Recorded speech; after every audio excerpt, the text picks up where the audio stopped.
Si suami tidak membalas SMS tersebut dan hanya pulang ke rumah kira-kira pukul 11.45 malam selepas keluar bersama-sama dengan teman wanitanya, seorang janda yang bernama Ana. Terima kasih klik video ini dan jangan lupa subscribe.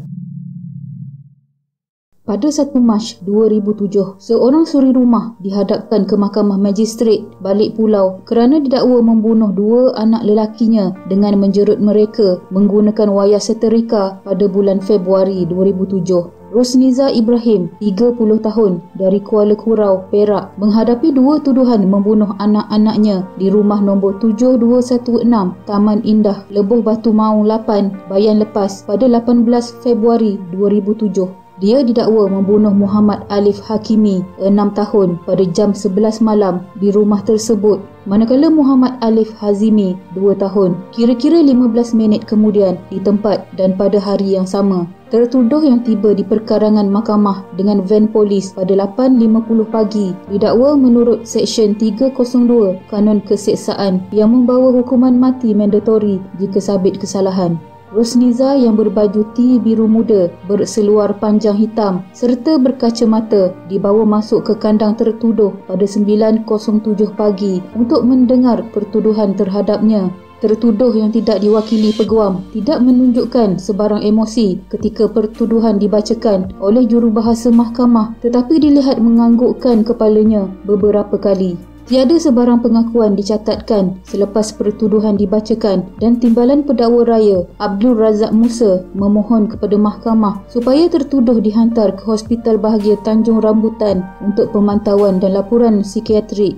Magistrate Syahrizad Ismail kemudiannya menetapkan 3 April 2007 untuk sebutan semula kes itu. Kira-kira pukul 9.30 pagi, tertuduh diiringi beberapa anggota polis memasuki sebuah van untuk dibawa keluar dari perkarangan mahkamah dan ketika itu kakak iparnya yang hanya dikenali sebagai Sarida menghampiri van berkenaan untuk melihat tertuduh sambil diperhatikan beberapa jiran mereka yang baru tiba di situ. Suasana perkarangan mahkamah menjadi pilu seketika apabila Sarida memeluk leher tertuduh dari tingkap van serta menciumnya beberapa kali sambil menangis apabila melihat keadaan Rosniza yang tunduk sedih.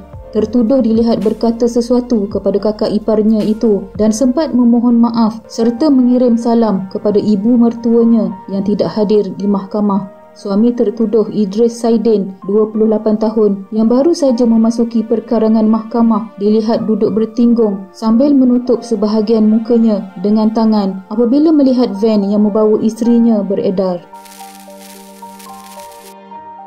Rosniza dikatakan berang kerana suaminya dikatakan hendak berkahwin lain bertindak menjerut leher 2 anak mereka yang masih kecil sehingga mati.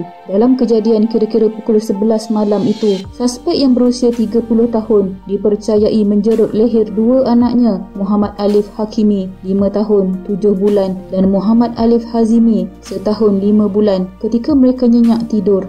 Difahamkan selepas menjerut leher 2 anaknya, suspek menyelimutkan mayat mereka sebelum si suami pulang ke rumah kira-kira pukul 11.45 malam. Mayat kedua-dua kanak-kanak itu ditemui dalam keadaan terbaring di atas katil di salah sebuah bilik tidur di rumah berkenaan.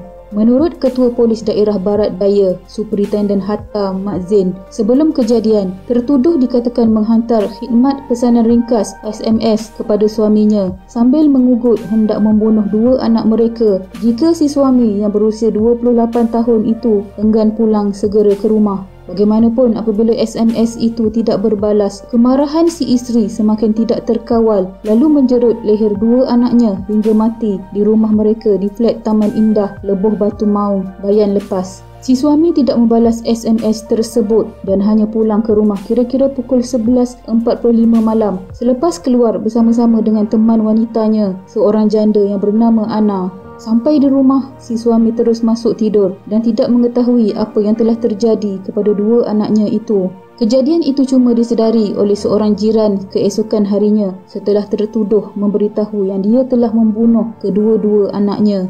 Pada pukul 7.40 pagi itu, sepasukan polis dan unit forensik bergegas ke tempat kejadian sejurus menerima panggilan daripada jiran keluarga terbabit.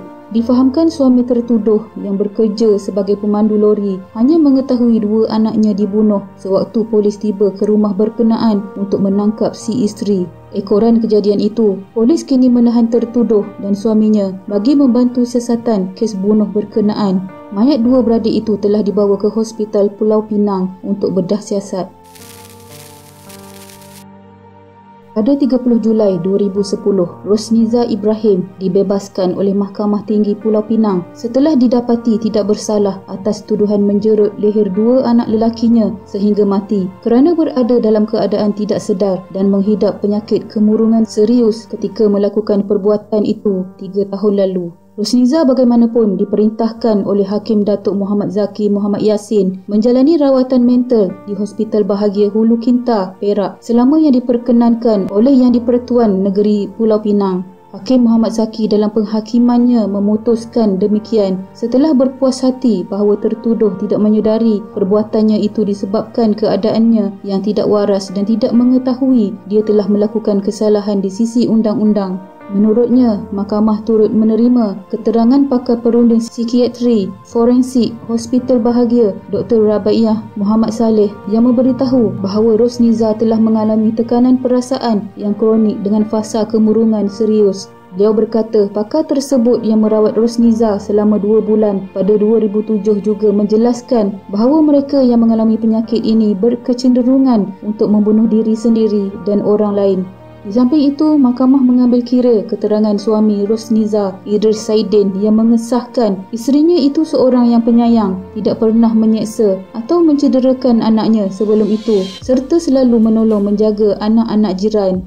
Rosniza yang berbaju coklat dan seluar sukan biru gelap serta bertudung hitam tenang pada awalnya di kandang tertuduh sebelum dilihat mengurut dada sambil menangis serta memeluk anggota polis wanita yang berada di sebelahnya sebaik sahaja keputusan itu selesai dibacakan. Suasana pilu turut menyelubungi keadaan mahkamah apabila beberapa ahli keluarganya yang berada di galeri awam dilihat berlari dan memeluk Rosniza sambil menangis. Kejadian yang menyayat hati terjadi kepada sebuah keluarga berpunca dari si suami dan kerapuhan hati seorang isteri. Sama-sama kita hadiahkan Al-Fatihah kepada kedua-dua anak syurga itu. Sekian.